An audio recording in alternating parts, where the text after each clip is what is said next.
kembali berjumpa dengan saya Hersuna Arif yang cuman punya satu jaket kuning. Saya akan mengajak Anda untuk ngobrol dengan pemilik 5 jaket kuning dari UI. Bung Rocky masih tetap seru nih persoalan kampus Anda ya. Karena kampus perjuangan. Ya, kampus perjuangan, dan ternyata mahasiswa sekarang tetap harus berjuang gitu. Karena berkaitan dengan statuta ya, itu poinnya. yang baru itu. Ya, silakan Bung Rocky. Ya, saya dapat banyak telepon dari dosen, mahasiswa, mantan mahasiswa bahkan menganggap bahwa UI itu memburuk. Dan memang memburuk karena di dalam ranking internasional UI pindah dari 600 besar dunia ke 800, 900 besar. Jadi drop betul keadaan universitas. Tetapi sebetulnya ada yang mesti kita luruskan, yaitu bahwa tradisi untuk menekan mahasiswa itu tradisi ketika kampus itu ada di bawah kekuasaan pemerintahan otoriter, orde baru, orde lama, kan itu yang terjadi. Soeharto menekan, Bung Karno juga menekan, bahkan memaksa supaya ada apel siaga untuk mendukung pemimpin besar revolusi itu. Kita ada dalam tradisi universitas itu nggak boleh mendukung pemerintah, kan itu batasnya justru kan. Jadi mendukung negara oke. Karena otonomi kampus itu justru dibuat supaya kampus bebas mengucapkan pikiran bahkan yang bertentangan dengan pemerintah. Itu prinsip dari dulu yang dibuat oleh Plato di Akademia 346 tahun sebelum Masehi itu. Nah, saya menyesalkan itu karena UI nggak punya memori tentang apa yang seharusnya dijadikan tugas universitas itu. 2 hari lalu saya jadi narasumber di acara 55 tahun arsitektur UI.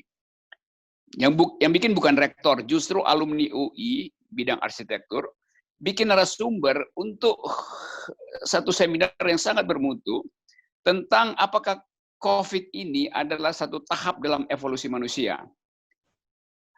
A step to human evolution.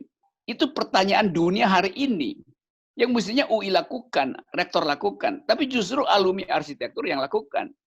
Ada kemarin panelisnya, ada Dr. Profesor Pratiwi Sudarmono yang adalah ahli mikrobiologis yang udah 50 tahun lakukan riset tentang itu. Ada Dr. siapa namanya?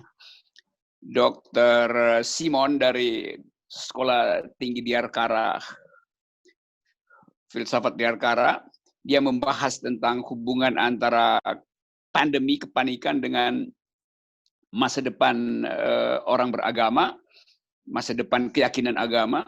Lalu saya diminta untuk, walaupun saya bukan lagi pengajar UI, tapi saya diminta untuk menerangkan hubungan antara pandemi ini, COVID, dengan spekulasi bahwa nasib manusia sedang berubah karena kita mesti hidup bersamaan dengan COVID sekaligus dengan robot. Jadi ini satu tradisi akademis, ketika ada isu mestinya rektor kumpulin dekan-dekan untuk bikin riset bersama tuh. Tapi rektor justru sodorin pada dekan supaya paksa mahasiswanya itu tanda tangan fakta integritas yang berbau politik. Jadi rektor sama sekali kehilangan perspektif sains dalam soal ini. Seluruh dunia melakukan riset bersama. Bayangkan misalnya dulu berapa puluh tahun lalu Harvard University ketika ada kegemparan soal hubungan antara neuroscience, ilmu saraf dengan masa depan manusia, rektor Harvard itu kumpulin 25 fakultas untuk riset sama-sama hubungan antara otak, kesadaran masyarakat, dan masa depan manusia itu. Dan menghasilkan satu buku yang luar biasa, Brain, Mind and Society. Jadi terjadi cross-fertilisasi di dalam akal, sehingga semua orang itu merasa terlibat, universitas terlibat. UI sekarang itu jadi parsial. Anak hukum nggak ngerti tentang filsafat, anak filsafat nggak bisa bicara dengan anak ekonomi buta huruf tentang perkembangan neuroscience. Anak neuroscience nggak bisa bicara puisi. Jadi konsep universitas sebagai tempat untuk menyaling silangkan pikiran justru dihambat oleh rektor. Karena rektor pasti di pikirannya kalau fakultas sana itu pasti sarang HTI, kalau sini yang good looking, yang sini orang yang mudah diatur-atur. Jadi rektor benar-benar berpikir konspiratif. Nah, pikiran rektor yang buruk itu disebabkan karena dia tidak fokus pada kurikulum. Dia hanya fokus pada komisarisnya atau kedudukannya sebagai komisaris di BUMN. Jadi kita menggaji rektor supaya berpikir tentang kurikulum.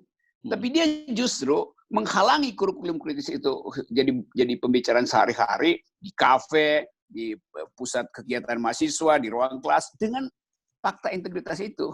Walaupun udah dibantah bahwa bukan itu yang ngasih. Iya, itu yang diterima oleh mahasiswa itu. Jadi rektor akhirnya sama seperti orang yang begitu kejebak, nyolong, lalu dibilang, saya nggak sengaja, pintunya saya nggak tutup sih. Jadi inilah itu kekurangan akal di universitas itu. Ya, kalau kita lihat dari fakta integritas yang sebelum dilarat, bahkan kalau yang dilarat pun sebetulnya juga masih punya persoalan. Intensinya jelas gitu ya, Bung Rocky, berkaitan dengan adanya politik yang menganggap bahwa dia menyebut harus jangan sampai melakukan kegiatan politik praktis yang mengganggu akademis dan negara. ini kan berarti sudah itu. Jadi dari awal, ya. Betul. Ya. Dari awal dia tahu mahasiswa itu bakal merusak negara. Dari awal dia curiga bahwa mahasiswa akan main politik. Ya. Kan itu namanya mencurigai aktivitas yang sebetulnya energi anak SMA begitu lulus dari sekolah lanjutan atas yang biasanya ada disiplin, harus ini dituntun guru, masih netek pada orang tua. Waktu dia jadi mahasiswa dia jadi orang independen. Itu yang namanya rite de passage, ritus untuk melewati satu tahapan baru, yaitu menjadi manusia merdeka, menjadi manusia bebas. Nah, kampus itu justru mesti fasilitasi perpindahan dari anak SMA masuk pada wilayah orang yang berpikir bebas, yang merdeka tuh. Itu yang dihalangi oleh rektor. Jadi rektor ingin supaya anak-anak itu tetap dikontrol. Fakta integritas kan mengkontrol. Itu sama dengan, jadi balikin dia ke SMA, dia nggak boleh masuk universitas. Padahal universitas adalah lompatan kebudayaan, lompatan culture, supaya mahasiswa itu mau bertanggung jawab atas dirinya sendiri. Nggak perlu lagi ada guru disiplin atau segala macam. Kan dia mendisiplinkan diri karena bercakap-cakap secara akademis dengan temannya, dengan sesama mahasiswa antar fakultas. Ini rektor betul-betul nggak ngerti apa yang namanya university itu. Ada versity-nya, ada keragamannya, tapi ada yang bersatu, yaitu metodologi. Sekarang dia mau tutup itu. Kan nanti dia berpikir nanti mahasiswa FISIP akan bergerombol dengan mahasiswa MIPA untuk bikin aktivitas politik jalanan. Loh, itu bagian dari kebebasan kampus untuk menguji kebijakan publik kan biasa aja kan. Jadi ini betul-betul apa ya? Ini virus keprofesoran itu ternyata lebih berbahaya daripada COVID ini. Ya. Nah, kalau ikut-ikut jadi stupid. Ya, kenapa harus? Kalau Anda ngomong virus, ini kan kelihatannya memang menjalar nih dari satu kampus ke kampus lain gitu. Yang paling fenomenal tentu yang kemarin banyak kita soroti adalah kampus UGM yang kebetulan itu kampus dari Pak Jokowi gitu. Sekarang kemudian menjalar ke kampus kampus perjuangan UI. Iya. Memang kan kalau kita lihat dari segi sejarah bahwa COVID ini, pandemi di dalam sejarah manusia itu menghasilkan terobosan dimulai dari kampus itu. Karena ada keinginan untuk tahu apa sebetulnya makna COVID secara kemanusiaan, apa sebetulnya inti sel dari si COVID itu sehingga susah untuk ditertibkan karena dia mutasi terus. Kan itu memerlukan kuriositas. Nah, mahasiswa harus dididik pertama sejak dia masuk UI untuk menimbulkan kuriositas. Justru kuriositas itu yang dihambat dengan larangan nggak boleh ini, nggak boleh ini. Ya sebetulnya kan dia mau bilang jangan jadikan kampus sebagai sarang radikalisme. Gampang aja sebetulnya bilang aja begitu sehingga fakta integritas terjadi bukan antara mahasiswa dengan rektor, tapi antara mahasiswa dan BNPT misalnya kan, Badan Pemberantasan Terorisme itu lebih masuk akal. Apa rektor UI kepala BNPT apa?